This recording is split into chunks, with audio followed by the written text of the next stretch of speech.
Oi, gente! Como vocês estão? Por aqui tá tudo bem, graças a Deus. Seja muito bem-vindo ao canal, se é a sua primeira vez por aqui. Meu nome é Giovana Galego, pode me chamar de Gi. E aqui no canal a gente medita, estuda a palavra de Deus, versículo por versículo, de Gênesis a Apocalipse. O nosso objetivo aqui é conhecer a Deus e só tem uma forma de conhecermos a Deus, que é através da sua revelação, através da sua palavra. O próprio Deus escolheu se revelar a nós através de um livro, através da sua palavra. Então, para que a nossa mente limitada consiga conhecer a Deus, nós precisamos da sua própria revelação. É necessário que o próprio Deus queira se apresentar. E Ele quis, tanto é que deixou tudo aqui para nós. Então nós estamos engajados nessa missão de conhecer ao Senhor através da sua palavra. Bom, nós estamos no livro de Gênesis. Chegamos ao capítulo 25, que vai ser a leitura de hoje, e vamos continuar o nosso estudo, né? Vamos continuar aqui a nossa meditação. Nós estamos estudando a história de um homem chamado Abraão.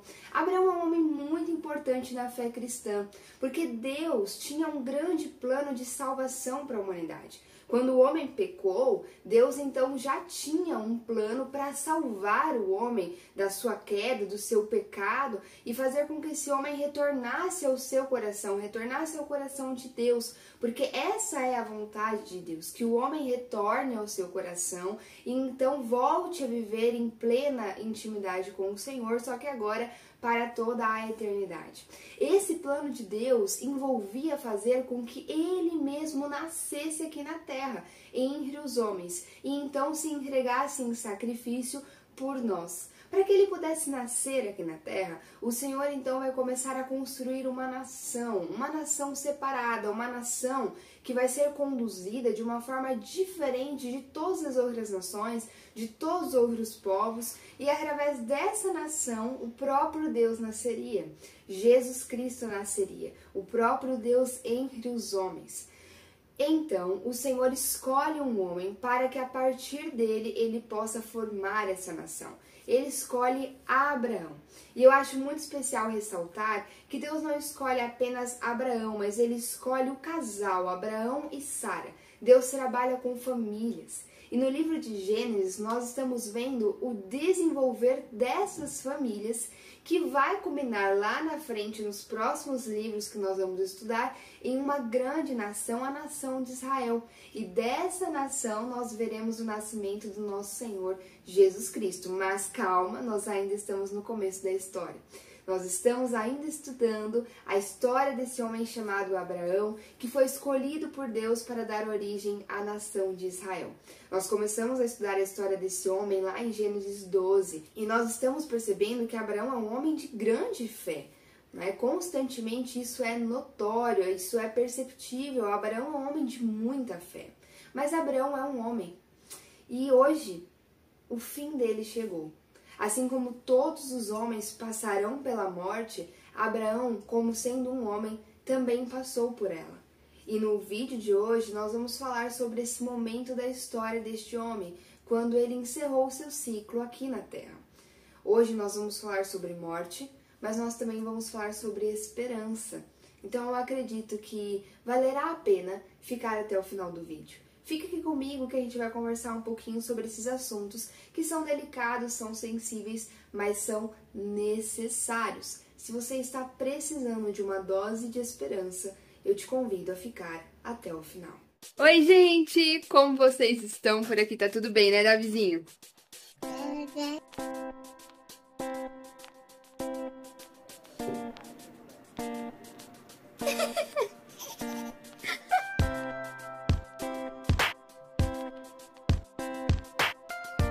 Abra sua Bíblia em Gênesis 25, logo no começo, né, da palavra. Nós vamos ler do versículo 1 ao versículo 18, tá bom? Vamos ler o final da história deste homem. Então vamos lá. Versículo 1. Abraão casou-se com outra mulher chamada Quetura. Ela lhe deu os seguintes filhos: Zinrã, Joquizã, Medã, Midian, Isbaque e Zuá. Joquizã gerou Sabá e Dedã. Os descendentes de Dedã foram os Azuritas, os Letuzitas e os Leumitas. Os filhos de Midian foram Efá, Éfer, Enoque, Abida e Elda. Todos esses foram descendentes de Quetura. Abraão deixou tudo o que tinha para Isaque, mas para os filhos de suas concubinas deu presentes, e ainda em vida enviou-os para longe de Isaque, para a terra do Oriente. Abraão viveu 175 anos, morreu em boa velhice, em idade bem avançada, e foi reunido aos seus antepassados.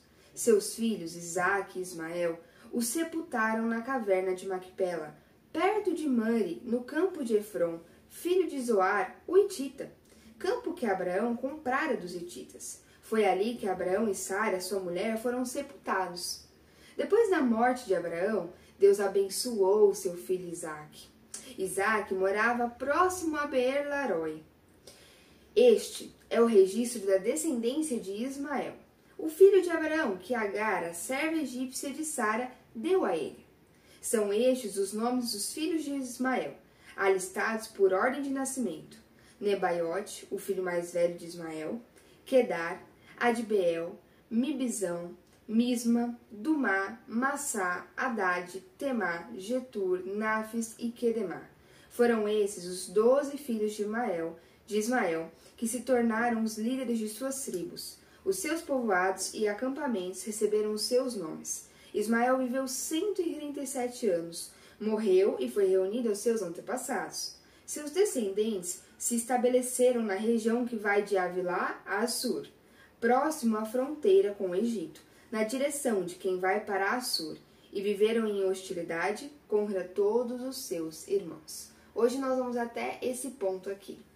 Gente, Moisés, que é o autor do livro de Gênesis, ele está finalizando a história de Abraão e ele faz isso construindo praticamente uma moldura, né? Ele emoldura, ele está colocando aqui um quadro encerrando a história de Abraão e colocando os personagens, digamos assim, nos seus lugares. Ele está dizendo para nós, o leitor, o que aconteceu com cada pessoa que estava envolvida nessa história. Ele está nos contextualizando como essa história fica, o que aconteceu com Ismael, o que aconteceu com Isaque.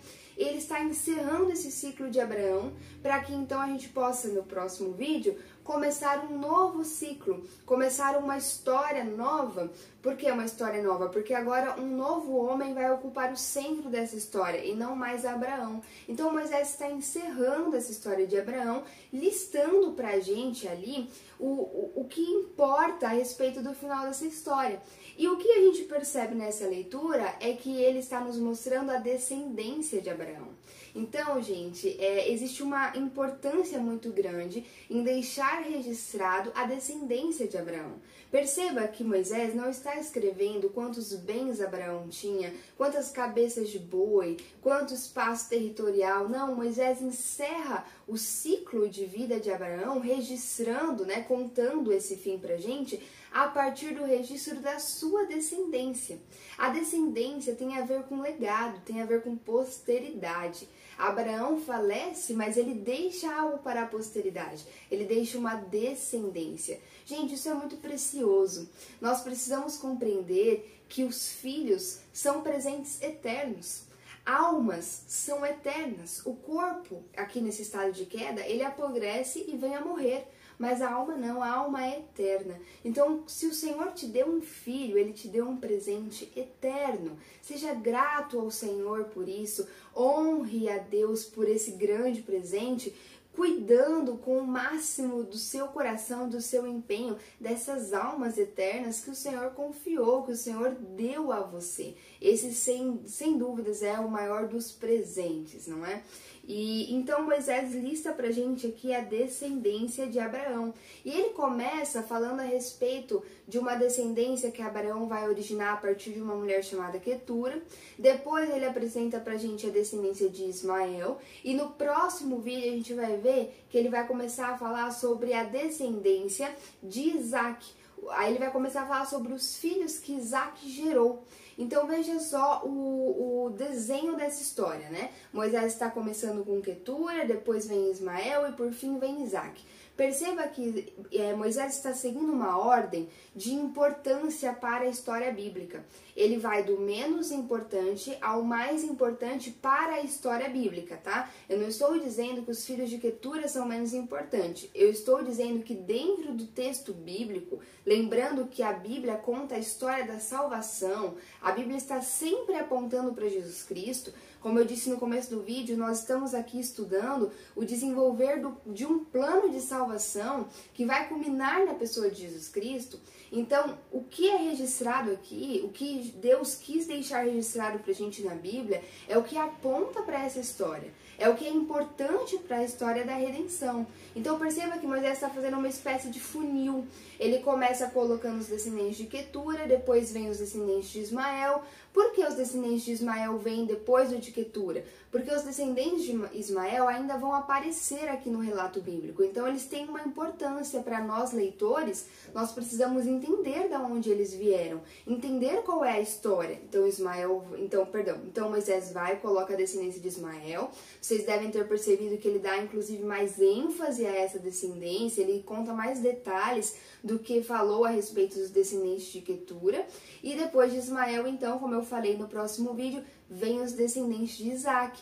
Isaac é a linhagem que vai dar origem a Jesus Cristo. Então, ele vem por último porque em nível de importância para a história da redenção, ele de fato é o mais importante, é o que está mais próximo de Jesus. Entende? Então, olha que legal o desenho desse texto que Moisés está construindo. Gente, é como se isso aqui fosse uma lápide memorial. Sabe a lápide memorial que a gente está acostumado a colocar nos túmulos hoje em dia, na nossa cultura? Se Abraão tivesse uma lápide, que frase você acha que estaria escrito ali naquela lápide? Através desse texto, a gente vai conseguir chegar numa resposta. Até o final do vídeo, eu quero te dar uma frase possível para se colocar na hipotética lápide memorial de Abraão. Esse texto vai nos permitir chegar a essa conclusão. Mas para isso, a gente precisa conhecer esse texto em detalhes, versículo por versículo. Então vamos lá, vamos ao versículo 1, entender o que Moisés está contando aqui? Versículo 1. Abraão casou-se com outra mulher chamada Quetura. Gente, eu não sei como vocês ficaram quando eu li esse versículo, mas eu lembro de quando eu era criança e eu estava lendo a Bíblia pela primeira vez, eu lembro que eu fiquei horrorizada. Eu fiquei muito chateada com Abraão. Porque eu me coloquei ali na posição de Sara e eu fiquei pensando, poxa, Sara faleceu e Abraão já casou com outra, mas poxa, ele já era tão idoso, pra quê, sabe? Peguei as dores dela ali de mulher e fiquei indignada com essa história. E hoje, gente, é interessante pensar nisso porque de fato existe algo aqui pra gente meditar, tá bom? Algumas coisas que enquanto criança eu não entendi muito certo. Vamos lá, o primeiro de tudo é que não necessariamente Abraão casou com Quetura depois da morte de Sara. Sim, eu sei que isso torna as coisas ainda piores, não é mesmo? Mas deixa eu tentar explicar. A respeito do casamento de Abraão com Quetura, existem dois pontos de vista. Existem alguns estudiosos que acreditam que esse casamento de fato aconteceu depois da morte de Sara. Se você não sabe, chegou agora, Sara era a esposa de Abraão, a primeira esposa, a esposa oficial. E ela faleceu alguns capítulos antes desse episódio aqui, desse capítulo em que nós estamos lendo. Quando Sara falece, ela estava com 127 anos, Abraão estava com 137. Então, se ele se casou com Quetura após a morte de Sara, ele se casou com pelo menos 137, 138 anos. Nós vimos aqui que Abraão não só se casou com Quetura, como ele teve 6 filhos com ela. Então, os estudiosos que defendem a opinião de que Abraão se casou com Quetura após a morte de Sara, eles vão ter que lidar com um problema que é, Paulo vai dizer que aos 100 anos de idade, Abraão não tinha mais vitalidade, ele não era mais capaz de gerar filhos. E por isso o nascimento de Isaac, ele foi ainda mais glorioso, foi um milagre ainda maior, porque nós tínhamos uma mulher estéril, que era Sara, mais um homem sem vitalidade, um homem sem capacidade de gerar filhos. Então o nascimento de Isaac foi completamente milagroso. Uma vez que Paulo nos garante que aos 100 anos Abraão não tinha mais vitalidade para gerar, como que a partir dos 137 anos ele ainda conseguiu gerar 6 filhos com Quetura. Então quem defende essa posição vai ter que lidar com esse problema. E qual é a resposta que eles dão para esse problema?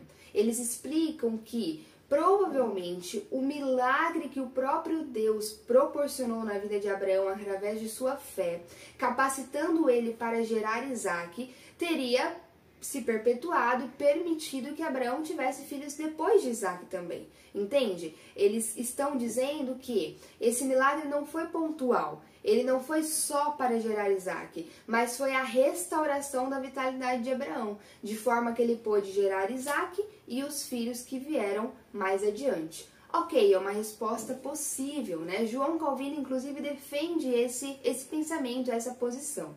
Mas atualmente a maioria dos estudiosos defendem a segunda possibilidade, a possibilidade de que o casamento com Quetura não tenha acontecido depois da morte de Sara, mas antes da morte de Sara. A maioria defende isso porque, gente, porque o milagre gerado ali em Abraão de restauração da sua vitalidade para que Isaac pudesse nascer, precisa, do ponto de vista desse grupo, precisa ser algo pontual. Por quê? Porque o nascimento de Isaac, ele precisava ser milagroso, porque ele aponta para a vinda de Jesus Cristo, que nasceu de forma milagrosa, porque ele é o descendente de Abraão, que vai dar origem a uma nação distinta, a uma nação separada, e que, portanto, precisava ter uma origem diferente, uma origem milagrosa, uma origem de um casamento oficial, né? Lembrando que o casamento foi feito para ser entre um homem e uma mulher. Deus aprova o casamento monogâmico. Então, Deus abençoaria a vinda desse descendente vindo de um casamento oficial entre Abraão e a sua esposa Sara. Então, considerando esse aspecto tão fundamental da Escritura, que é a importância de Isaac ter sido gerado em milagre, porque ele aponta para Jesus Cristo, e esse milagre teria sido algo pontual, porque está dentro da história da redenção, a maioria dos estudiosos hoje acredita que, portanto, Abraão se casou com Quetura antes de Sara vir a falecer. E por isso ele foi capaz de gerar 6 filhos com ela. E a gente vai perceber, Abraão despede esses filhos para o Oriente. Então eles precisavam ter uma idade mínima para que Abraão pudesse mandar eles para outras terras, né? Considerando que Abraão fez isso com Ismael aos 13 anos de idade, então esses filhos precisavam ter pelo menos 13 anos. Então, não basta que Abraão tivesse vitalidade para gerar, mas teria que ter tempo suficiente para gerar os 6 e os 6 chegarem nesse momento da história numa fase mínima ali de 13 anos. É por isso que a maioria dos estudiosos acaba apoiando a ideia de que Abraão se casou antes do falecimento de Sara. E uma pequena minoria ainda apoia a ideia de que ele se casou depois do nascimento de Sara.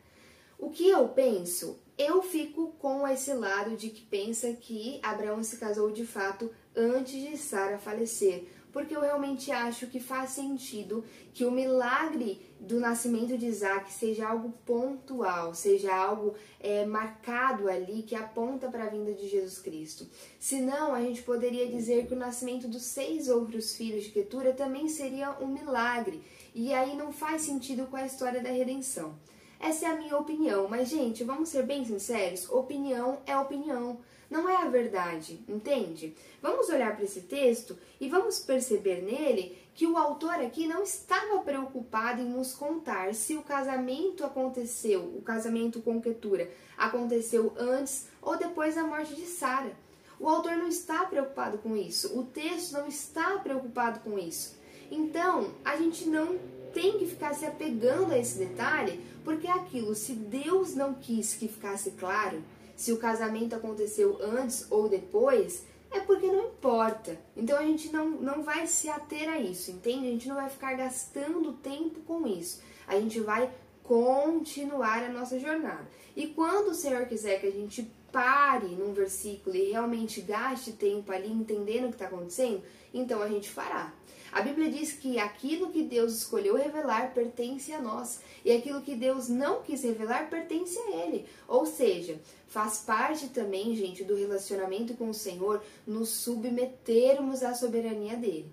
Termos a humildade de entender que muitas coisas nós não vamos saber e não vamos entender porque Deus não quer, porque Deus não quis deixar isso revelado. Então a gente precisa ter um espírito de submissão, certo? Então o que a gente precisa saber é que Abraão tinha uma outra mulher, e essa mulher se chamava Quetura. Se ele se casou com ela antes de Sara ou depois de Sara, a gente não sabe. Fato é que ele tinha uma outra mulher chamada Quetura, que deu a ele outros 6 filhos. Ponto final, ok? Vamos continuar então aqui o nosso texto, versículo 2. Ela lhe deu os seguintes filhos: Zinrã, Joquizã, Medã, Midian, Isbaque e Zua. Joquizã gerou Sabá e Dedã. Os descendentes de Dedã foram os Assuritas, os Letuzitas e os Leumitas. Os filhos de Midian foram Efá, Éfer, Enoque, Abidá e Elda. Todos esses foram descendentes de Quetura. Então, olha só que legal. Moisés está contando pra gente que Abraão tinha uma outra mulher chamada Quetura.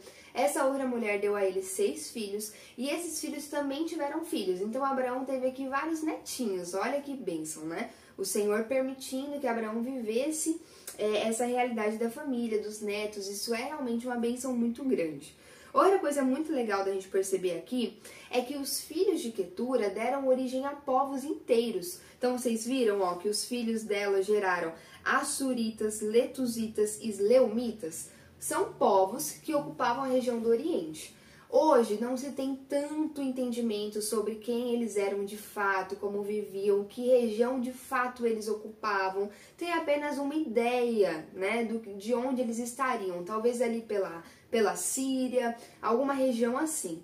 Mas fato é que a Bíblia está nos contando que eles geraram 3 povos. E por que isso é legal? Por que eu estou frisando isso? Porque aqui, gente, a gente está diante da fidelidade de Deus. Eu não sei se você se recorda, mas lá no começo da história, lá acho que em Gênesis 15, agora eu não me lembro se é Gênesis 15, acho que é Gênesis 17, alguma coisa assim, Deus promete a Abraão que ele seria pai de nações, que a partir dele não somente um povo seria gerado, mas nações no plural. E nós estamos vendo aqui isso se cumprindo na vida de Abraão, tanto no natural, porque de fato seus filhos vão dar origem a povos inteiros. Nós vamos ver isso, que Ismael vai dar origem a um povo inteiro, os filhos de Quetura vão dar origem a outros 3 povos e Isaac vai dar origem à nação de Israel. Então, de fato, Abraão se tornou um pai de nações. Olha a fidelidade do Senhor se cumprindo sobre a vida de Abraão. Abraão nem viu esses povos existindo, né? Esses povos aqui foram se desenvolvendo bem anos à frente, né? Mas o Senhor é fiel, não importa se Abraão não estava mais aqui, entende? Aquilo que ele disse que faria, ele de fato fez. Então isso se cumpre no natural, mas isso também se cumpre no espiritual, porque Abraão é o pai da fé. Todo aquele que crê em Cristo Jesus como o único e suficiente Salvador se torna um filho de Abraão pela fé, se torna um descendente de Abraão pela fé, porque se torna parte da família de Deus. E hoje, gente, nós sabemos que nós temos irmãos em Cristo espalhados por todo o mundo. Então, de fato, o nosso pai Abraão se tornou um pai de nações, tanto no natural quanto no espiritual. O nosso Deus é um Deus fiel. Ele prometeu a Abraão que faria dele um pai de nações, um pai de multidões, e de fato Deus fez e cumpriu com a sua palavra. Versículo 5. Abraão deixou tudo o que tinha para Isaac, mas para os filhos de suas concubinas deu presentes e ainda em vida enviou-os para longe de Isaac, para a terra do Oriente. Gente, Isaac era o filho da promessa. O filho que Abraão teve com a sua mulher oficial, a primeira esposa, o casamento considerado por Deus, ele teve com Sara, Isaac. Isaac é o filho da promessa porque ele nasceu de forma milagrosa.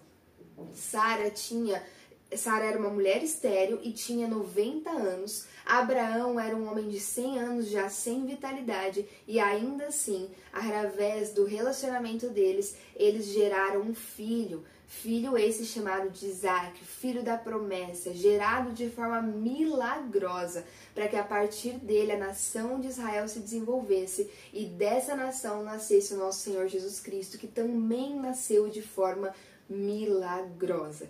Então, gente, Isaac foi o filho escolhido por Deus para dar continuidade à promessa que estava sobre a vida de Abraão, para carregar essa promessa adiante. Que promessa era essa? A promessa de que ele herdaria, de que ele teria uma vasta descendência e que essa descendência seria a bênção para todas as famílias da terra e que ele também herdaria um espaço territorial, um pedaço de terra chamado de Canaã.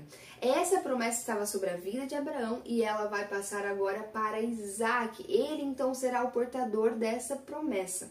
Essa promessa, gente, envolve a vinda do Salvador, a vinda do Messias. Por quê? Porque Deus prometeu a Abraão de que a partir da sua descendência todas as famílias da terra seriam abençoadas. Isso é uma referência a Jesus Cristo, o descendente de Abraão, que nasce e abençoa todos, porque agora em Cristo há a possibilidade de nos aproximarmos de Deus. Porque através de Cristo foi feito paz entre os homens e o Senhor, porque através do sacrifício de Jesus Cristo nós podemos ser perdoados, os nossos pecados são lavados, podemos nos arrepender, receber o perdão do Senhor e agora não há mais sobre nós culpa alguma, de forma que podemos falar diretamente com Deus. Então essa promessa que estava sobre Abraão agora está sobre Isaac e ele vai dar continuidade a ela.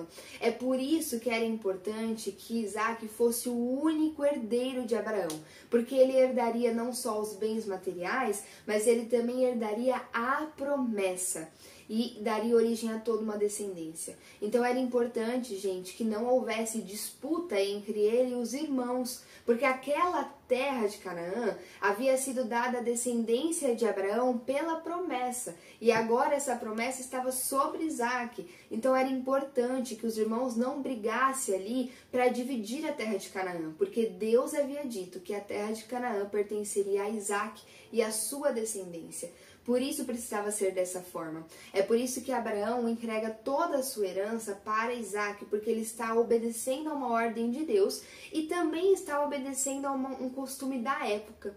Vocês perceberam aqui na leitura que os outros filhos, eles são chamados de os filhos das concubinas?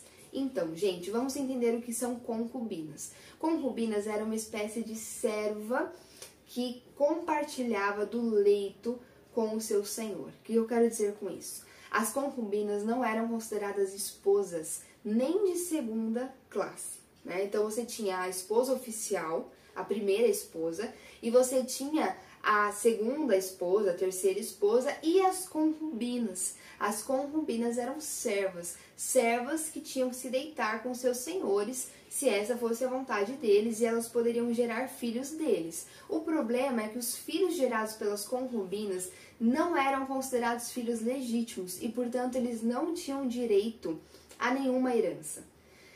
Eu sei, gente, essa é uma realidade terrível, né? Eu como mulher, e se você que está me assistindo é uma mulher, eu imagino que isso pegue bastante em você, né? No seu coração, de pensar que essa mulher era praticamente como uma escrava, né? Eu não vou falar a palavra aqui porque o YouTube vai acabar me boicotando, mas praticamente uma escrava. Então, era uma mulher que não ia poder ter família, que não ia conseguir constituir uma família sólida, né? Ter um homem que de fato amasse a ela, que valorizasse, que tivesse ela como esposa de verdade. Ela não poderia, porque a vida dela estava ceifada a ser uma concubina. E os filhos dela seriam tratados de forma diferente.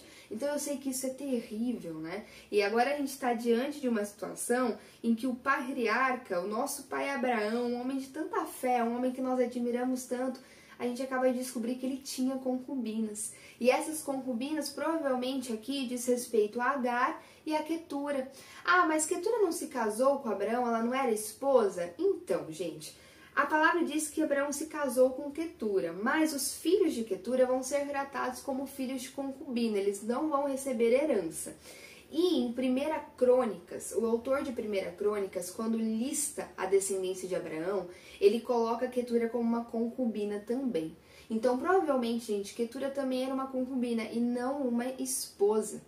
E aí, gente, eu sei que isso é chocante, é o pai Abraão, é um homem de tanta fé, só que a gente precisa lembrar o que eu falei no começo. Ele é um homem de grande fé, de fato um exemplo para nós. Lá em Hebreus 11, ele está na lista dos heróis da fé.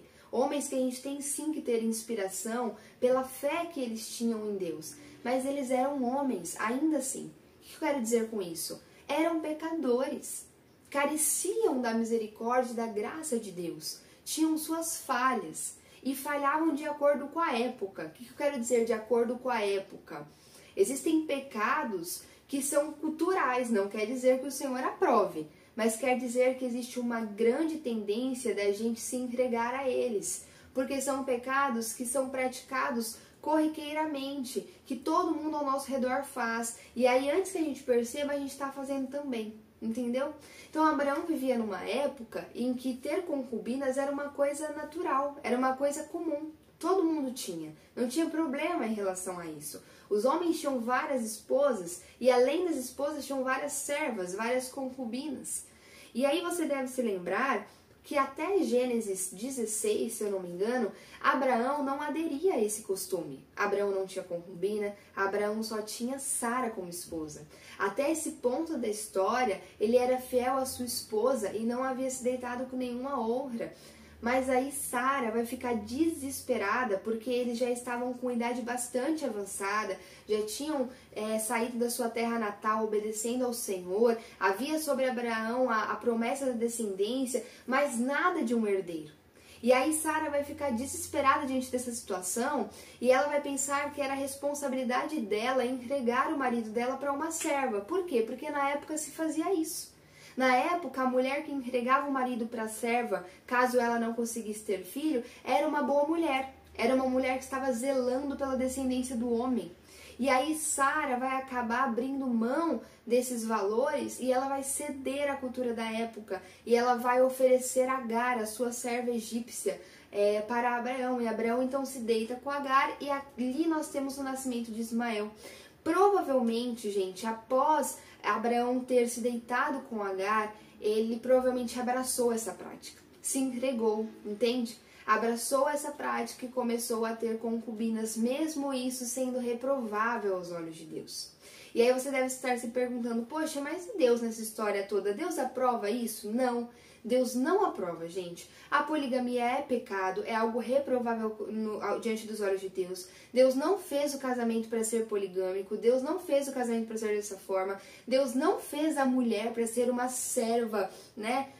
Íntima, digamos assim. Deus não fez a família para se comportar dessa forma. Deus não aprova isso. E isso vai ficar muito claro no Novo Testamento, quando Jesus vem e deixa isso explícito pra gente, que o casamento é a união entre um homem e uma mulher. E então eles se tornam uma só carne diante de Deus. E é esse casamento que é aprovado e abençoado pelo Senhor. Gi, mas e por que Deus não corrige Abraão aqui? Nós estamos aqui diante de um momento na história em que Deus está tolerando esse pecado. E aí talvez você pense, nossa, que Deus cruel é esse que tolera uma maldade tão grande com as mulheres como essa que ele está tolerando. E aí eu quero que você entenda, eu vou te explicar, e eu acho que você vai entender que a tolerância de Deus não diz sobre ele ser um Deus cruel ou ruim. Na verdade, mostra um Deus de amor e misericórdia. Você vai entender o porquê. Deus, quando começa a intervir na humanidade para trazer a sua salvação, ele está entrando numa humanidade completamente perdida.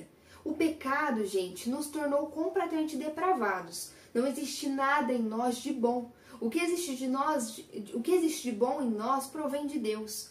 Mas nós mesmos somos completamente depravados. Então, quando Deus entra na história e chama o homem para se relacionar com ele pela primeira vez, então quando ele chama Abraão para fazer uma aliança com Abraão, para começar um relacionamento, para que a partir desse relacionamento um povo pudesse se originar e esse povo vai se relacionar com Deus, Ele está pegando uma realidade da humanidade completamente depravada e distorcida.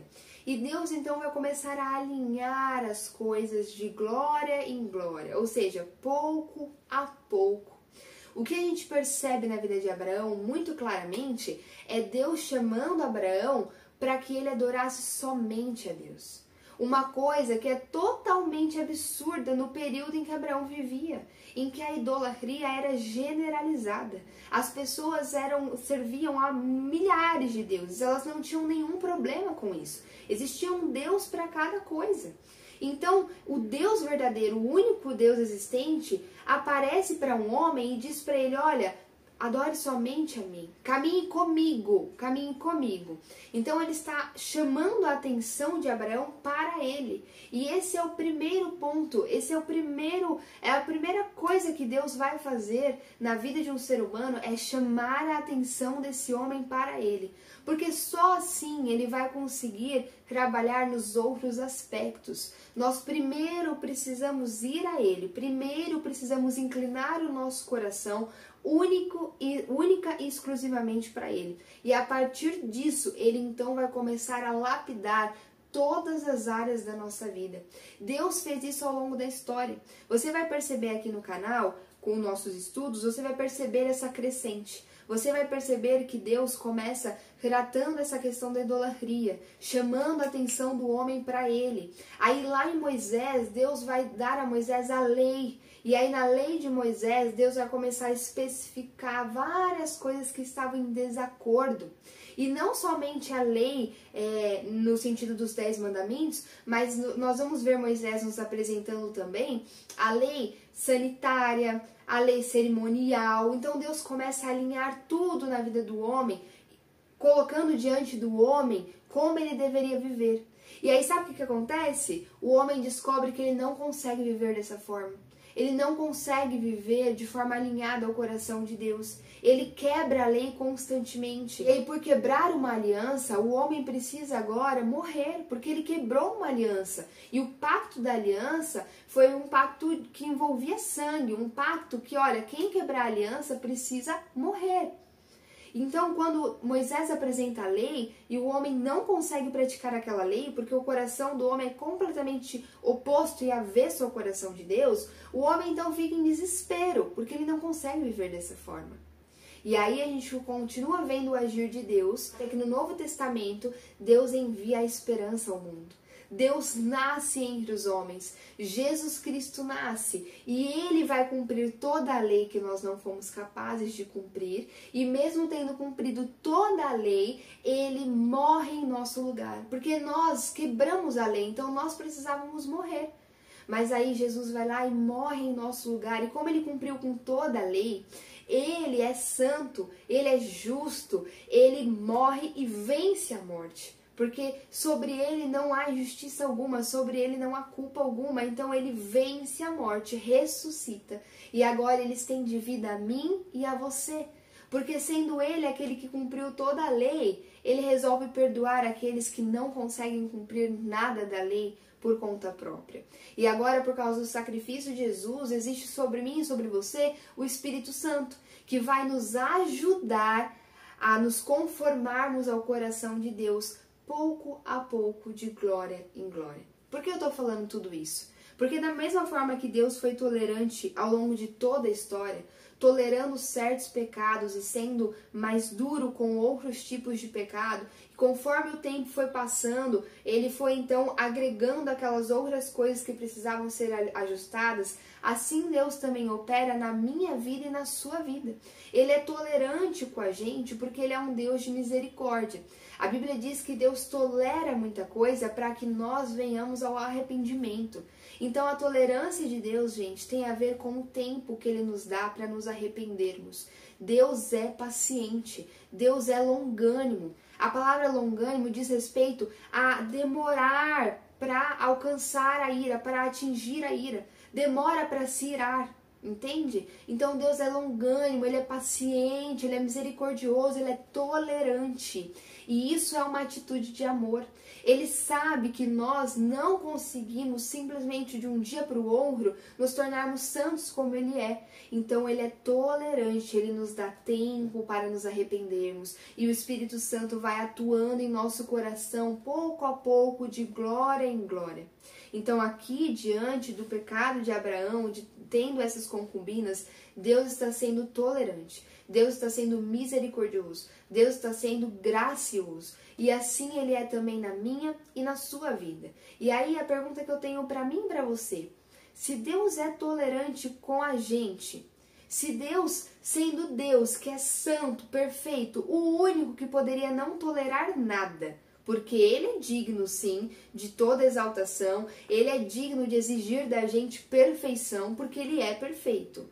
Mas se o perfeito tolera as nossas imperfeições, como que nós não podemos tolerar a imperfeição do outro? Entende? O que eu quero dizer com isso é, muitas vezes nós olhamos para o nosso irmão do nosso lado e esse irmão comete pecados que nos incomodam, que pegam na nossa ferida, que é aquele pecado que você não tem paciência, que é aquilo que te irrita. E aí a gente acha que nós temos o direito de simplesmente não tolerar aquele pecado, de simplesmente não agir em amor para com aquele irmão. Afinal de contas, ele é um crente, ele não podia se comportar dessa forma, isso é um absurdo. E nós então agimos quase que como Deus sobre a vida do irmão, sem misericórdia, sem amor, sem paciência e sem tolerância. Eu não estou dizendo para que não haja correção. A correção ela é fundamental e ela é uma atitude de amor. Mas uma correção feita em amor é uma correção que é seguida de paciência e tolerância. Uma vez que a correção já foi feita, uma vez que o que é certo, a verdade já foi falada e anunciada, uma vez que em amor você já alertou o seu irmão sobre o erro que ele está cometendo, agora é necessário ter paciência, é necessário ser tolerante, é necessário ter misericórdia, amor e esperar o agir do próprio Deus, o agir do próprio Espírito Santo, que é o único que pode mudar alguém. Então, muitas vezes nós entramos na igreja e nós vemos pessoas que fazem coisas que nós não esperávamos, né? A gente ouve muito essa frase: poxa, eu me decepcionei tanto na igreja, porque logo lá, na igreja, eu encontrei pessoas que me ofenderam, que me traíram, que fizeram fofoca a meu respeito, que agiram mal, que falaram da minha família, que me ignoraram, que me deixaram de lado, que me deixaram sozinho, que não me atenderam quando eu precisava. Tantas coisas que a gente vive na igreja. Ah, porque o irmão é da igreja, mas poxa, brigou comigo por causa de um copo que eu peguei na despensa da igreja. Ah, nossa, porque o irmão é crente, mas olha o que ele faz. Eu entendo, gente, eu também vivo vida de igreja e eu sei que existem muitas coisas difíceis de viver, de lidar lá dentro. Só que aí nós nos apoiamos nisso e começamos a falar, tá vendo? É por isso que eu não vou pra igreja. É um bando de hipócrita, é um bando de falso. Eu entro lá e olha o que eles fazem. Só que aí a gente esquece que a igreja não é lugar de gente perfeita. Ao contrário, é lugar de pessoas imperfeitas, desesperadas, que perceberam que são imperfeitas e que precisam desesperadamente do Deus perfeito que vai moldar elas, que vai aperfeiçoá-las. E isso vai levar tempo, assim como leva com a gente também. Então a gente precisa aprender a ter misericórdia, a ser tolerante. E isso precisa ser exercitado dentro da igreja. Nós precisamos lembrar que dentro da igreja todos estão em processo. Todos estão em processo. Então sim, você vai ver gente errando lá. Você vai ver gente cometendo erros gravíssimos lá, assim como eu e você também cometemos. Mas aí talvez você esteja falando assim, ai Gi, mas o que eu faço não se compara. Não, porque o que eu faço não se compara. E a gente erra fortemente nisso. A gente às vezes tem uma visão muito superestimada de nós mesmos. Achamos que nós somos muito bons e que os nossos pecados são bem menos preocupantes do que o pecado do outro. Será mesmo, gente? Será mesmo? Que o Espírito Santo investigue o nosso coração e traga à tona a verdade de quem nós somos, para que a gente se coloque diante de Deus com um espírito submisso e humilde e para que a gente olhe para o nosso irmão em amor e misericórdia. Que o Espírito Santo de Deus nos ajude a sermos mais tolerantes e misericordiosos com o pecado do outro do que com o nosso próprio pecado. Muitas vezes a gente é muito tolerante com o nosso pecado, né? A gente tem muita misericórdia da gente. Temos várias desculpas, várias justificativas, somos repletos de autocomiseração. A gente consegue justificar tudo que a gente faz de errado, quando na verdade nós deveríamos simplesmente nos prostrar em arrependimento diante do Senhor com uma vírgula que a gente fizesse que ofendesse o coração de Deus, porque nós conhecemos a verdade. Agora, quando diz respeito ao próximo, a gente precisa ter mais misericórdia, a gente precisa ter mais tolerância, a gente precisa ter mais paciência. Então lembre-se disso. Quando diz respeito ao outro, mais misericórdia. Quando diz respeito a mim, mais zelo pela palavra de Deus e pela verdade. Vamos continuar? Então, nós vimos que no versículo 5, Abraão deixou toda a herança para Isaac. No versículo 6, ele não pôde deixar herança para os filhos das concubinas, porque eram concubinas, então pelo costume da época eles não tinham direito, e porque toda herança precisava ficar com Isaac por causa do plano da redenção. Mas Abraão, sendo um homem que amava os seus filhos, e eu digo isso por causa da atitude dele, mesmo esses filhos sendo filhos de concubinas, mesmo pela cultura da época, eles sendo filhos considerados ilegítimos, filhos que não tinham direito, Abraão vai se preocupar com esses garotos, Abraão vai se preocupar com esses filhos. Então a Bíblia nos diz no versículo 6 que ele dá presentes a esses filhos. Então, ainda em vida, Abraão presenteava os seus filhos. Então, ele dava ali algumas cabeças de gado, dava ali algumas ovelhas, ia presenteando esses filhos para que esses filhos tivessem algo de onde tirar o sustento e a partir desse algo desenvolver suas próprias riquezas. Então Abraão não poderia deixar uma herança, mas em vida ele poderia presentear, e ele vai usar dessa estratégia para abençoar, para amar os seus filhos. Gente, é o que eu disse, Abraão é um homem, então ele falha muito. Ele peca como qualquer homem e ele vai morrer como qualquer homem. Mas Abraão era um homem de fé, um homem que temia a Deus, um homem que amava a Deus mesmo com suas limitações. Então, ainda assim, mesmo falhando, ele também vai ter atitudes que são atitudes diferentes para aquela época, diferentes para as pessoas daquele período, porque são atitudes que um coração quebrantado, um coração movido pelo coração de Deus vai pensar em fazer. Então olha o coração de Abraão, né? Cuidando dos seus filhos e evitando, agindo em sabedoria para evitar conflitos futuros. É por isso que ainda em vida, Abraão manda os seus filhos para uma terra distante da terra de Canaã, distante de onde Isaac estava, para evitar que no futuro, quando ele viesse a falecer, os filhos brigassem por causa de território. Então olha a sabedoria de Abraão, cuidando dos filhos da forma como ele podia, achando estratégias para isso, e não bastante, evitando conflitos futuros, enviando seus filhos para terras distintas para que eles não disputassem pela terra de Canaã, que, segundo a vontade de Deus, que é soberana e, portanto, tem a palavra final, pertencia a Isaac e a sua descendência. Versículo 7. Abraão viveu 175 anos. Gente, eu gosto muito de como Moisés registra o quanto Abraão viveu, porque em vez dele falar assim, olha, Abraão morreu com 175 anos, ele fala, Abraão viveu 175 anos, e depois ele comunica a morte. O autor aqui, Moisés, está dando ênfase à vida. Então, gente, não é que Abraão morreu com 175 anos, mas Abraão viveu 175 anos. Deus deu a Abraão a bênção de viver 175 anos. Esse era o tempo que Deus tinha para Abraão nessa terra. Versículo 8.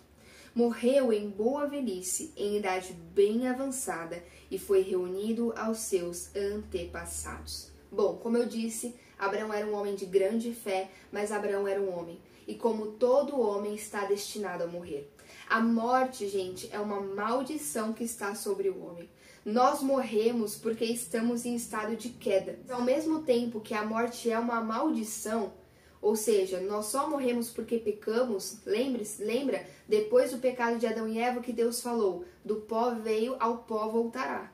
Então nós só morremos por causa do nosso estado de queda, do nosso estado de pecado. Então a morte é uma maldição. É por isso que ela é terrível, é por isso que ela assusta, é por isso que nós não lidamos bem com ela. Porque é uma maldição, porque nós não fomos feitos para morrer, então a morte é algo completamente estranho para a nossa natureza. É por isso. Mas ao mesmo tempo, a morte é também um ato de misericórdia de Deus para conosco. Por quê, gente? Porque imagina viver eternamente nesse corpo aqui, que está em estado de queda. Um corpo que apodrece, um corpo que adoece, um corpo que sente muita dor.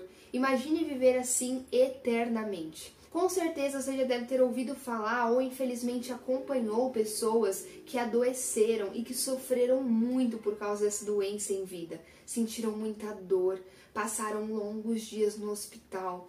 Isso por causa do nosso estado caído. A gente só morre, a gente só envelhece por causa do pecado. Não do pecado pessoal. Não é que você fez algo e aí você tá morrendo por causa disso. Não. Eu estou falando que essa é a condição em que vivemos, a condição pecaminosa, a condição desse mundo aqui é uma condição de queda. E é por isso que a gente morre, é por isso que a gente envelhece, é por isso que a gente adoece.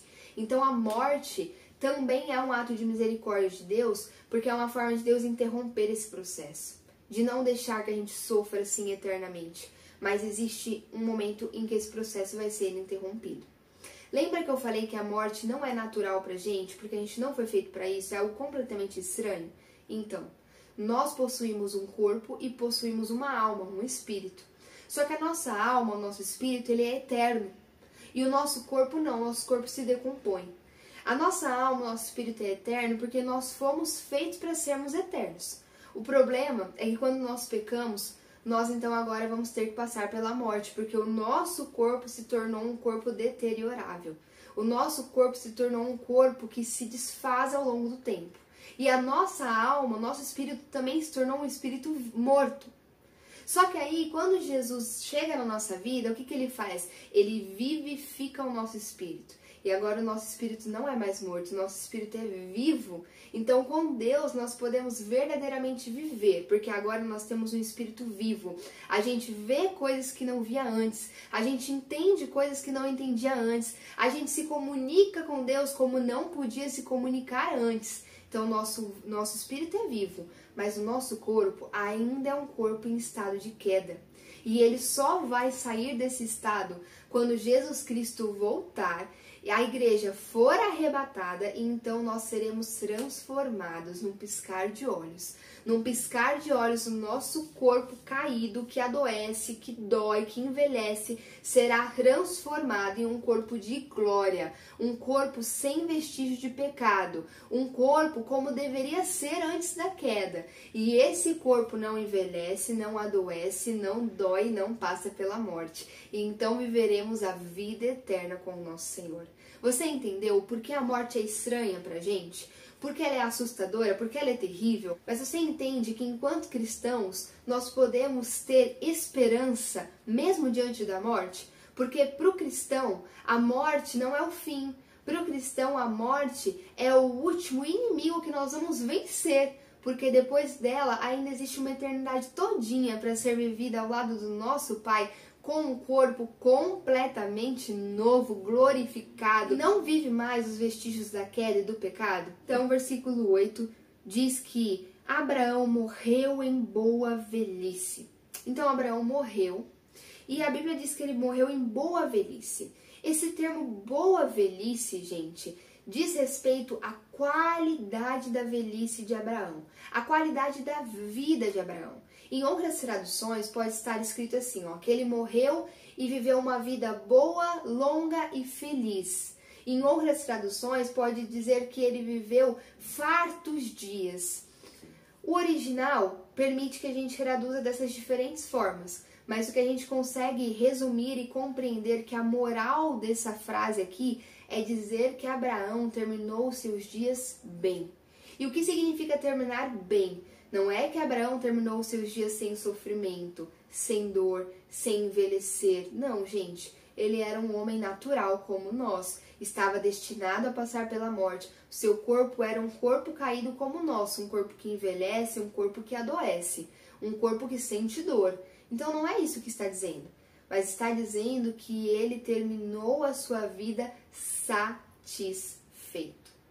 Então, no quesito boa velhice, está nos comunicando que Abraão teve a dádiva de terminar os seus dias com paz. Paz de espírito, satisfação, contentamento. E existe uma única razão para isso, e essa razão é Deus. Abraão era amigo de Deus. Ele caminhou com Deus por 100 anos. Abraão está morrendo com 175 anos e ele foi chamado por Deus com 75 anos. Isso significa que por 100 anos ele peregrinou no deserto ao lado de Deus. Gente, a vida de Abraão não foi fácil. A vida de Abraão foi bastante desafiadora. Ele se envolveu em guerra. Ele teve que deixar para trás tudo que lhe era familiar. A família, os amigos, a terra onde ele nasceu. Ele peregrinou pelo deserto sem ter moradia fixa. Com certeza enfrentou momentos de fome, momentos de dificuldade por causa de elementos naturais. Abraão foi peregrino em terra estrangeira, onde os povos daquela região eram considerados povos violentos. Ele teve que estabelecer uma amizade, tentar encontrar paz com os seus vizinhos. Com certeza foi ameaçado de morte muitas vezes. Quando ele entrava em um território novo, ele precisava convencer o rei a deixar que ele ficasse lá. E ao tentar convencer o rei, ele corria o risco de ser morto. Então, sem dúvida, gente, a vida de Abraão não foi nada fácil, mas a Bíblia está nos dizendo que ele não só terminou a sua vida bem, como ele viveu uma vida feliz. Em algumas traduções está assim, que ele viveu muito e viveu feliz. E aí talvez você pense, como? Com toda essa dificuldade que ele viveu? E a resposta é, o seu amigo. Abraão era amigo de Deus. E ele entendeu que todo o contentamento, toda a alegria está em Deus. Talvez você esteja vivendo muitas dificuldades. E talvez a sua expectativa, a sua esperança seja que um dia, agora, você vai conseguir sanar essas dificuldades. Então, finalmente você terá paz. Finalmente você será satisfeito. Mas eu preciso te dizer que, infelizmente, nessa vida aqui, nesse mundo caído, sempre existirá algum problema, sempre existirá alguma dificuldade, sempre existirão desafios. Logo, a sua satisfação, o seu contentamento não pode estar nas circunstâncias. Que terrível é a vida de alguém que depende das circunstâncias para estar bem, porque as circunstâncias são completamente incontroláveis, nós não temos domínio sobre elas e quem tenta ter morre tentando. É frustrante, é desafiador demais, a gente não tem controle e as circunstâncias são difíceis e tendem a se tornar cada vez mais difíceis porque é isso que o texto bíblico já nos adianta. Então, uma pessoa que depende das circunstâncias para estar bem, para estar feliz, para estar contente e satisfeita, que triste realidade é essa? Abraão não. Abraão encontrou contentamento no seu Deus. E por isso, apesar de todas as circunstâncias, ele viveu uma vida de paz de espírito. E a paz que Abraão pôde desfrutar não é uma paz sinônimo de ausência de conflitos. É uma paz de plenitude interior. É uma paz que possibilita que o homem seja satisfeito e contente com o que ele tem, da forma com que Deus permitiu que ele tivesse. E isso nós devemos almejar. Talvez você conheça a história de Abraão e esteja pensando, é fácil, Abraão era rico. Abraão foi um homem muito rico, um dos mais ricos da sua época, e era fácil ele ter uma vida feliz e satisfeita. Gente, não é bem assim. Essa é uma ilusão. Talvez você que pensou isso, pense que se você fosse rico, você finalmente seria satisfeito, teria paz, teria contentamento. E a verdade é que não. Você teria outros problemas. Você continuaria tendo um vazio insaciável que você ia tentar preencher de qualquer forma. Porque esse vazio diz respeito à presença de Deus. Se fosse assim, pessoas ricas, pessoas muito ricas não teriam problema algum. Se fosse assim, pessoas que têm muitos recursos se sentiriam completas e satisfeitas. Mas não é isso que nós vemos. Não é assim que acontece. Nós nunca nos satisfazemos com as coisas dessa terra. Quanto mais temos, mais desejamos. Então, por favor, em nome de Jesus, que nesse dia você seja liberto dessa mentira que tem aprisionado a sua vida. Talvez você esteja vivendo na esperança de que quando você conseguir alcançar a sua independência financeira, você finalmente vai ser satisfeito. Mas a verdade é que não vai. Quando você chegar lá e alcançar a sua independência financeira, pode ser que você agora comece a se atormentar com medo de perder a independência financeira que você conquistou. Pode ser que agora você esteja batalhando para construir uma aposentadoria, mas quando chegar lá você tenha medo de perder essa aposentadoria. Ou quando chegar lá você não tenha mais tempo de viver o que você conquistou, porque os seus dias estão chegando ao fim. Entende? Então que em nome de Jesus você seja liberto dessa mentira. A satisfação e o contentamento verdadeiros estão em uma pessoa e o seu nome é Jesus Cristo. O seu nome é Jesus Cristo. E talvez você pense, Gi, como assim? Mas eu creio em Jesus e eu não me sinto satisfeito.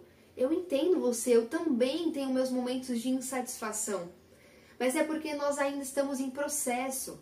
Então toda vez que essa insatisfação vem, você precisa lembrar que a satisfação está em Jesus. E ao invés de percorrer aquela listinha que você está acostumado a fazer toda vez que a insatisfação vem, como por exemplo, mergulhar na comida, mergulhar em séries do Netflix, mergulhar em filmes, ou sair com aquele amigo, ou usar aquela determinada substância, ou tomar aquele medicamento que não foi prescrito por um médico, que não é um tratamento adequado, mas que você está tomando por conta no desespero de sair dessa angústia. Em vez de seguir esse padrão que você está acostumado a fazer, sabe, ir desabafar com uma amiga que não é muito boa, que vai só apoiar que vai só reafirmar os seus erros e não vai te dizer a verdade. Enfim, seja lá o que você faz como escape da angústia. Mude isso. Torne Jesus Cristo o teu escape. Na próxima vez que você sentir insatisfação e angústia, antes de seguir todo esse protocolo que você está habituado, dobre os seus joelhos e se derrame em oração. Coloque diante do Senhor todas as suas angústias, as suas dores. Chore aos pés dele. Se você está tão angustiado que não consegue dizer nada, tudo bem, vá à presença dele e fique em silêncio. Derrame as suas lágrimas. Isso também será oração. E então, comece a comer da única coisa que pode verdadeiramente te alimentar e te satisfazer. E eu tenho certeza que o Espírito Santo de Deus vai te permitir crescer em satisfação e contentamento. Porque é isso que acontece comigo.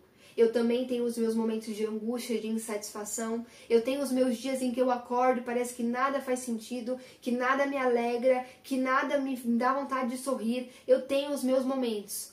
Mas eu garanto para você, todas as vezes em que eu deixo o meu protocolo de lado e eu dobro os joelhos e me derramo diante do meu Senhor, eu saio dessa oração diferente. Os problemas podem continuar existindo, mas eu de fato sinto dentro de mim uma alegria transbordar, uma alegria que não tem explicação, mas que eu sei que ela é uma pessoa, Jesus Cristo, o meu amado. Mas não para por aí. O versículo 8 diz que Abraão não só viveu uma boa velhice, mas também viveu em idade bem avançada. Então aqui, veja, a boa velhice de Abraão, ela tem dois aspectos. Tem um aspecto de qualidade e tem um aspecto de quantidade, tem um aspecto temporal. Abraão também viveu bastante, viveu fartos dias. Ele viveu o tempo que Deus havia determinado para ele. Gente, Abraão, ele vai ver os netos, aqui os netos que ele teve a partir de Quetura, mas ele também vai ver os netos que vão vir de Isaac, sabia? O filho Esaú e Jacó de Isaac, os gêmeos, vão ter cerca de 15 anos quando Abraão falece. Então Abraão ainda teve o privilégio, a bênção de ver os gêmeos, os filhos de Isaac, de ver o princípio da promessa se estabelecendo sobre a vida de Isaac, o princípio da sua descendência. Então Abraão vai viver bastante, né? E a Bíblia diz que abençoado, feliz é o homem que pode ver os filhos dos teus filhos. Que bênção, não é, gente? Mas eu quero frisar algo aqui com você. A nossa vida está nas mãos do Senhor. cabe a nós fazermos a nossa parte, cuidar da nossa saúde, fazer aquilo que está no nosso alcance. Mas, gente, aquilo que não está ao nosso alcance, nós precisamos descansar de que está nas mãos do Senhor. É Ele quem sabe quando será o nosso último dia. Ele quem sabe quanto tempo viveremos. E o desejo do meu coração é que Ele me permita viver o tempo que Ele deseja. Que Ele me permita viver o tempo que está alinhado à vontade dEle, nem mais, nem menos. E uma vez que a nossa vida chegar ao fim, existe algo muito melhor nos aguardando. Olha o que o versículo 8 diz. Diz que Abraão foi reunido aos seus antepassados. Essa expressão, foi reunido aos seus antepassados, era uma expressão da época usada para se referir ao pós-morte. Naquele período não se tinha muito entendimento sobre o que acontecia após a morte. O Antigo Testamento, Deus ainda não havia revelado muitos detalhes sobre isso. Então, o que as pessoas compreendiam é que provavelmente existia algo após a morte. Porque lembra que eu falei para você que nós fomos feitos para viver eternamente? Nós não fomos feitos para viver e morrer? Então existe dentro de nós uma sensação estranha em relação à morte, uma coisa de tipo assim, como assim eu vou deixar de existir? É uma coisa esquisita, sabe? Então, as pessoas daquela época também tinham esse sentimento. Então elas acreditavam sim que existia alguma coisa pós-morte, mas elas não sabiam o que era. E aí o conhecimento a respeito disso era muito embrionário, era muito pequeno. O que eles acreditavam é que as pessoas morriam e após a sua morte, elas iam para um lugar chamado de Sheol. Sheol era um lugar pós-morte onde todos os mortos se encontravam, todos. Não existia uma divisão, céu e inferno, não existia nada disso. Eles só entendiam que as pessoas iam para o Sheol e ponto final. Abraão, ele entendia um pouco mais, porque em Hebreus, capítulo 11, a gente vai ver que Abraão, ele mirava a pátria celestial. Ele peregrinou 100 anos, olha quanta perseverança, ele peregrinou 100 anos, confiando que a terra prometida que ele iria herdar do Senhor não dizia respeito somente a essa terra aqui, mas dizia sobre uma Canaã celestial, sobre uma terra que estava nos céus e que viria e que seria dele. Então Abraão tinha uma esperança no futuro, ele tinha uma esperança no seu pós-morte, ele tinha um vislumbre de algo que viria após a sua morte. Não era um entendimento mais profundo, mas um vislumbre. Agora, eu e você, nós temos o privilégio de vivermos numa época em que Jesus já veio, já morreu, já ressuscitou e já nos revelou e nos explicou muita coisa a respeito do nosso pós-morte. Então, nós podemos entender um pouco melhor o que aconteceu com Abraão depois que ele morreu, porque Jesus nos contou isso. Então, olha o que acontece com a pessoa depois que morre. Se a pessoa está em Cristo Jesus, a sua alma vai para o céu e ela vai ficar lá vivendo com Deus e com Jesus, que está ao lado do trono do Pai. Lá no céu, ela vai encontrar todos aqueles que também morreram em Jesus Cristo. E ela vai ficar lá por um tempo, até chegar o dia da vinda do Senhor Jesus, até chegar o dia da segunda volta. Quando Jesus vai voltar nas nuvens, a igreja vai ser arrebatada aos céus e os mortos ressuscitarão. Exatamente isso que você está entendendo. Aqueles que morreram em Cristo vão ressuscitar. Ou seja, Jesus desce com as almas e aqui essas almas recebem um corpo de glória. Essas pessoas ressuscitam. E por que isso é possível? Porque o Espírito que estava em Cristo e que operou a ressurreição de Jesus é o mesmo Espírito que habita em todo aquele que crê em Jesus Cristo como o único e suficiente Salvador. E, portanto, quando chegar o dia, aqueles que morreram em Cristo ressuscitarão. Portanto, gente, Abraão, quando morreu, a sua alma foi levada aos céus. E neste momento ele está vivo, porque Deus não é Deus de mortos, Deus é Deus de vivos. Portanto, Abraão vive no céu, a sua alma está no céu com Deus. Ele está lá, aguardando o dia do retorno de Jesus. E quando Jesus voltar para buscar a sua igreja, para buscar a mim, para buscar a você, nós veremos também o nosso pai Abraão, porque ele estará lá diante de Jesus Cristo, assim como nós, adorando ao nosso Senhor com um novo corpo, um corpo de glória. É por isso que nós cristãos, ainda que sim, tememos a morte é estranha para nós, mas nós podemos descansar na esperança de que existe um depois. E esse depois é maravilhoso, muito melhor do que o nosso agora. Versículo 9.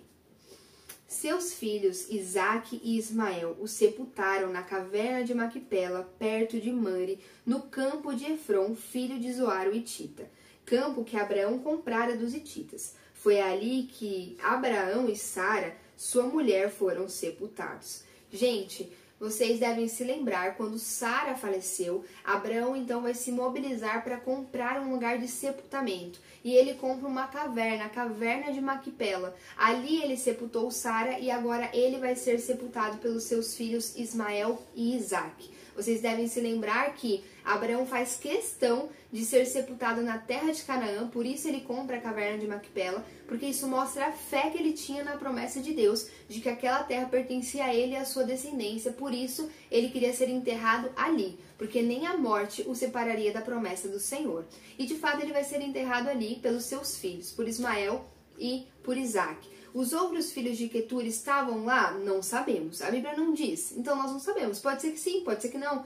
O que a gente sabe é que Moisés quis contar pra gente que Ismael e Isaque estavam. Ismael e Isaque, gente, já eram bem avançados de idade quando Abraão faleceu, tá? Ismael tinha cerca de 88 anos e Isaque cerca de 70 e poucos. Então eles já eram bem idosos. E o fato de Ismael estar aqui sepultando o pai mostra pra gente que Ismael não perdeu o vínculo total com o pai. Quando Abraão despede o seu filho, né, manda ele para um outro local para que ele não dividisse terra com Isaque, ali a gente tem a separação do pai e do filho, mas a gente percebe que eles mantiveram algum contato, porque Ismael está aqui no velório do pai sepultando ele, tá bom?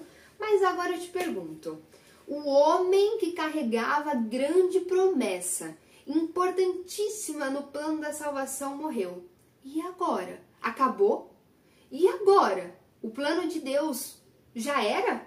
Porque o homem morreu? Será? Claro que não, né, gente? Versículo 11. Depois da morte de Abraão, Deus abençoou seu filho Isaque. Isaque morava próximo a Beer-Laroi. Gente, depois da morte de Abraão, Isaque foi abençoado. Isso significa que Isaque não era abençoado antes? Não, ele era. Tanto que nós vimos que Deus proveu uma esposa para ele. Isso é ou não é uma bênção? Claro que Isaque era abençoado. O que nós estamos vendo aqui é uma expressão que está marcando essa passagem de promessa. Agora a promessa estava sobre Isaque, entendeu? Abraão morreu e agora Isaque é o portador da promessa. É uma transferência de legado. É como se estivesse passando o cajado, entendeu? É isso que está querendo dizer. Quando Abraão foi chamado por Deus, Deus o abençoou com a promessa. E agora Deus está abençoando Isaque, porque Abraão já não vive mais entre nós e agora o seu filho vai perpetuar a promessa. Gente, isso é para nós motivos de esperança. O homem passa, mas os planos de Deus não passam. Abraão faleceu, mas o Senhor do plano, o Senhor da salvação, ele é eterno. Por isso a gente precisa lembrar, a Bíblia não é sobre homens que são heróis. A Bíblia é sobre Deus, que é o maior de todos. A Bíblia conta a história de Deus, conta quem é Deus, conta o plano de Deus. Ele é o personagem principal, ele é o centro de tudo e ele não passa, ele é eterno. Por isso Deus trabalha com gerações. Isso é muito importante. Deus trabalha com gerações. O homem passa, mas os planos de Deus não passam, mas se perpetuam nos próximos. Isso faz com que a gente tenha um olhar diferente para os nossos filhos, para que a gente compreenda com mais profundidade quando a Bíblia diz que os filhos são herança do Senhor. Porque sim, eles são aqueles que vão perpetuar a mensagem que nós carregamos. E qual é a mensagem que nós carregamos? De que Jesus Cristo é Senhor. Eles passarão isso adiante sendo sal e luz na terra. Sendo sal e luz por onde eles passarem, por onde o Senhor desejar que eles passem. Então, gente, Deus trabalha com gerações. Portanto, eu queria fazer um apelo para você neste momento. Será que eu e você estamos nos comunicando bem com as diferentes gerações? Será que estamos passando o cajado de forma adequada? Será que estamos recebendo esse cajado?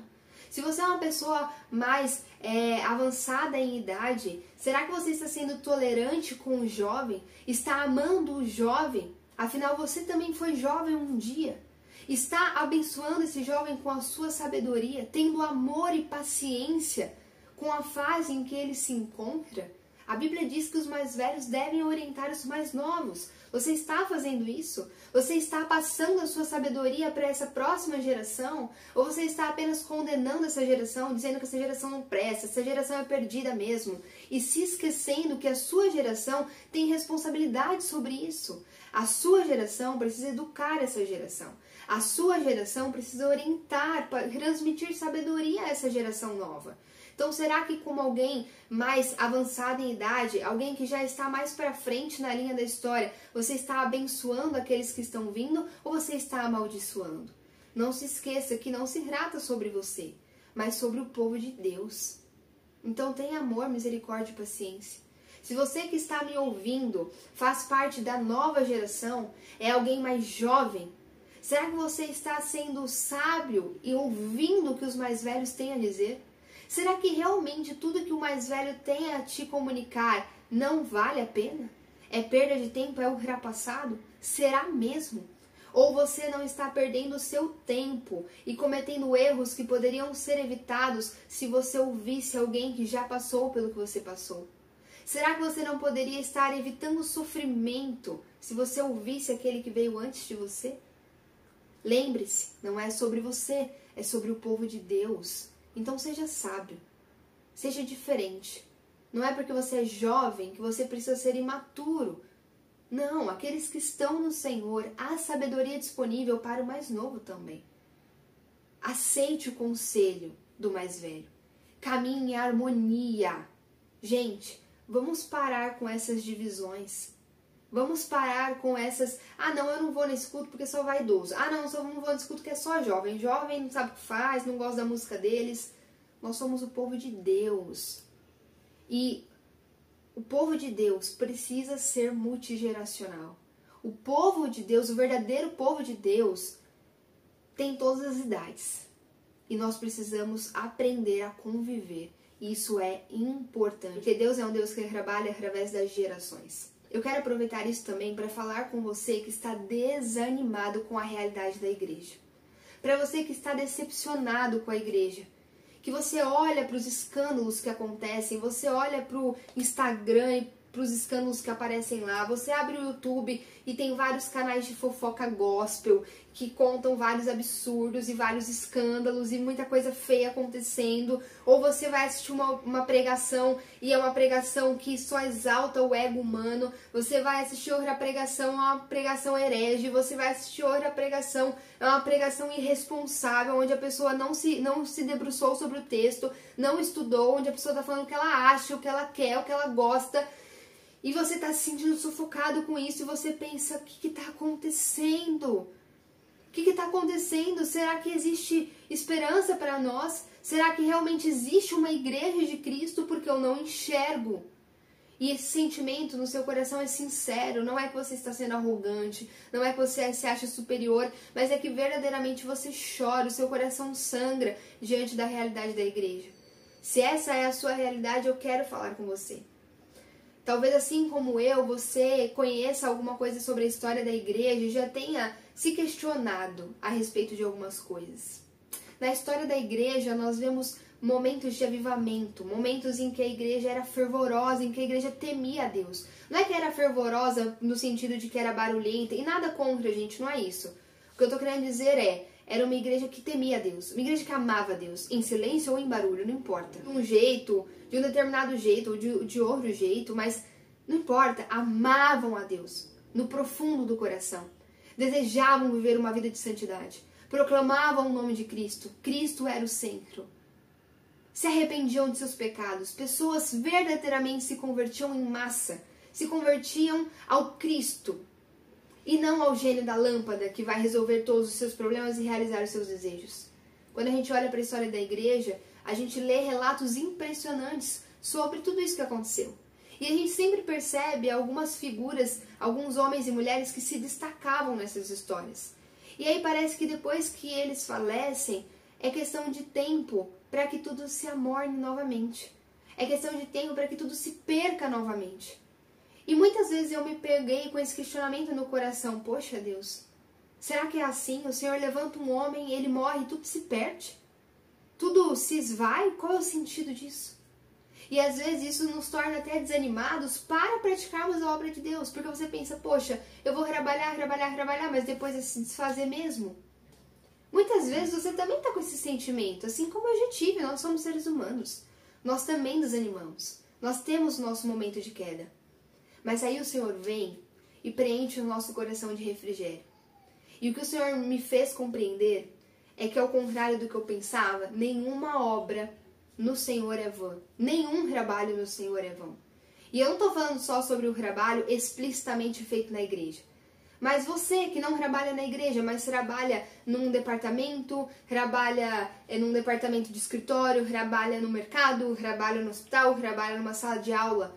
Você que é sal e luz em outros lugares. Você que carrega o nome da família e espalha o nome de Jesus. Você que trabalha na obra dessa forma, nenhuma obra é em vão. Se você está sendo um testemunho fiel ali onde você se encontra, creia que não é em vão. Talvez você não veja com os olhos naturais, mas peça a Deus para ver pelos olhos da fé, de que não é vão. A semente que você está plantando não voltará vazia. Vidas serão alcançadas. Acredite nisso. É que não é sobre a gente, então a gente não precisa ficar vendo isso o tempo todo. O que nós precisamos é ter fé no Deus que está no comando de tudo. E Ele mostra pra gente que geração após geração, Ele mantém um remanescente fiel. E esse remanescente pode ser que você não veja, mas ele existe. E esse remanescente é a verdadeira Igreja de Cristo. E esse remanescente está amadurecendo.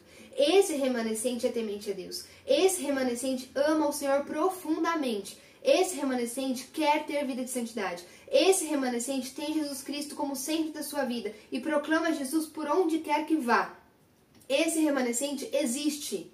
Então, ânimo, você não está só. Talvez você não veja ele ao seu redor, mas você não está só.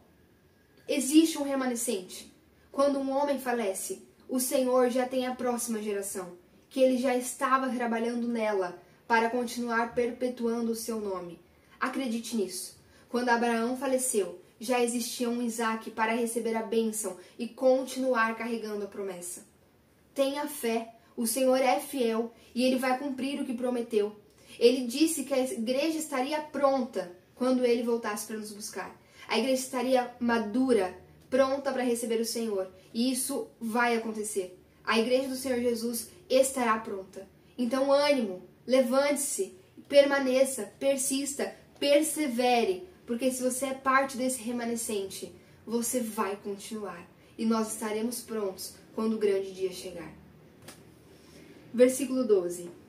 Este é o registro da descendência de Ismael, o filho de Abraão, que Agar, a serva egípcia de Sara, deu a ele. São estes os nomes dos filhos de Ismael, alistados por ordem de nascimento.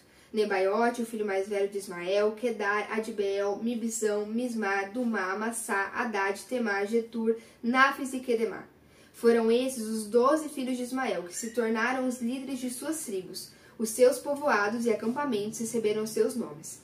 Ismael viveu 137 anos, morreu e foi reunido aos seus antepassados. Seus descendentes se estabeleceram na região que vai de Avilá a Zur, próximo à fronteira com o Egito, na direção de quem vai para Assur, e viveram em hostilidade contra todos os seus irmãos. Moisés termina o relato da morte de Abraão, contando pra gente sobre os descendentes de Ismael. E ele conta que esses descendentes vão ser 12 filhos, e esses 12 filhos vão dar origem a 12 tribos, e essas tribos vão herdar o nome desses 12 filhos. Isso mostra pra gente por que Moisés faz questão de contar isso. Porque capítulos anteriores, Deus vai prometer para Abraão que o seu filho Ismael seria pai de 12 príncipes e que eles dariam origem a um povo inteiro. Então aqui Moisés está mostrando pra gente que Deus mais uma vez foi fiel e cumpriu aquilo que prometeu para Abraão. Lembra que Abraão pediu por Ismael, porque Abraão amava o seu filho Ismael. E quando Deus disse que toda a herança deveria ficar para o filho que viria, o filho Isaque, Abraão sentiu a dor do seu filho Ismael. E ele então intercede pelo seu filho. E Deus, cheio de misericórdia e amor, diz, olha, não se preocupe, eu também tenho planos para o seu filho Ismael, eu também tenho algo para ele. O seu filho será o pai de 12 príncipes, e esses 12 príncipes vão dar origem a um povo inteiro. E de fato, Deus cumpre a sua promessa. Gente, Deus é fiel. Deus olhou para Ismael, que era o filho de uma serva egípcia, o filho de uma escrava, que segundo o costume da sua época, não tinha direito de nada. Não tinha direito, às vezes, nem de ser considerado como gente. E Deus olhou para esse menino e prometeu e cumpriu, fez dele o pai de 12 príncipes. Acredite, ele vai cumprir a promessa que estabeleceu para o seu povo. Acredite, ele é fiel. Se ele cumpriu as promessas sobre Ismael, ele com certeza cumprirá as promessas sobre a minha, sobre a sua vida e sobre a igreja dele. Esse trecho termina falando que os filhos de Ismael viveram em hostilidade contra todos os seus irmãos. Essa palavrinha hostilidade, ela também pode ser traduzida como defronte, né? Defronte, na fronteira. Então aqui a gente tem duas interpretações. Existem as pessoas que defendem que eles de fato viveram em briga, né? Viveram como inimigos por toda a vida contra os irmãos. E existe a interpretação de que eles viveram na fronteira, né? Viveram de forma fronteiriça ali em relação aos irmãos por toda a vida.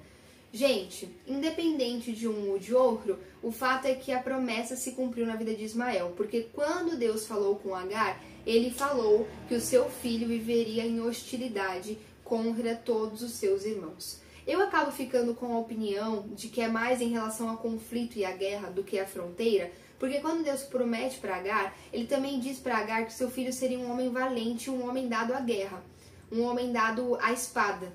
Então, eu acho que faz mais sentido a interpretação de que essa hostilidade é sobre conflito mesmo, de que Ismael, por causa de um espírito de independência muito forte que ele carregava, ele acabou vivendo uma vida de revolta, de contenda e conflitos, né? Os irmãos, os filhos que ele originou, viveram em guerra por toda a vida uns contra os outros.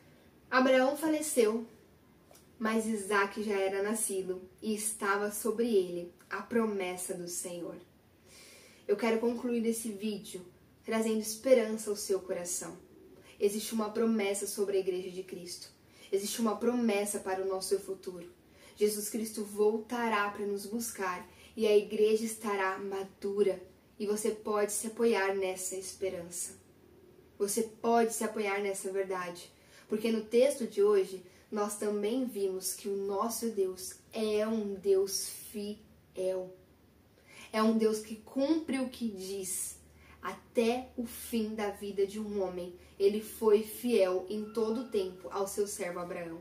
E a sua fidelidade não depende do nosso merecimento. É por isso que Deus é completamente digno de toda a confiança. Porque ele é fiel. Esse é um atributo dele. E ele não pode negar a si mesmo. Então, mesmo que a gente não mereça a sua fidelidade, ele permanece sendo fiel. Por isso ele é digno de toda confiança. Lembra da lápide memorial de Abraão? Eu acho que se Abraão tivesse uma lápide memorial, estaria escrito assim: Abraão, o homem cujo Deus é fiel. Acho que essa frase resume o que Abraão viveu com esse Deus durante toda a sua vida. Hoje nós terminamos a história de Abraão. E no próximo vídeo nós já vamos dar origem a uma nova história. Teremos agora um outro homem no foco, no centro aqui da narrativa. E as coisas vão mudar um pouquinho. E aí, o que você achou da história de Abraão? Nós estamos estudando ela desde Gênesis 12, né? Já faz um tempinho. Mas e aí, gostou? Aprendeu? O que mais te impactou na história desse homem com o Senhor? O que mais martelou na sua cabeça a respeito de Deus quando você observa a história de Abraão? Conta pra mim aí nos comentários.